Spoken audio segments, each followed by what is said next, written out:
Essuie-le simplement. Pas besoin de le remplacer si ta voiture manque de puissance et consomme beaucoup de carburant. Garde bien cette vidéo, je vais t'expliquer pourquoi. Ce capteur de position du vilebrequin est installé au niveau du carter du volant moteur.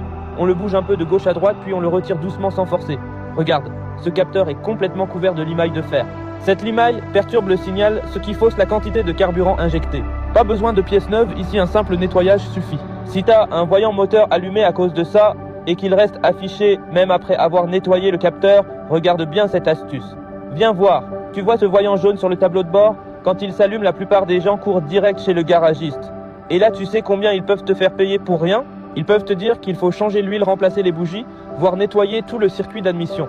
Mais je vais te montrer une astuce à 1 € pour régler ça. Alors viens, je te montre. On repère le fil de la sonde lambda, on le suit et on débranche la prise. Ensuite, on sort la boîte à outils et on assemble la clé adaptée. C'est bon, on y va. On commence à desserrer le capteur avec la clé, puis on finit à la main. Une fois retiré, direction la cuisine, prends du nettoyant WC. Oui, versant dans un verre et plonge la sonde dedans pendant 5 minutes. Allez, on la sort, on l'essuie bien. Regarde-moi toute cette crasse. Une fois propre, on la remet en place. On rebranche la prise.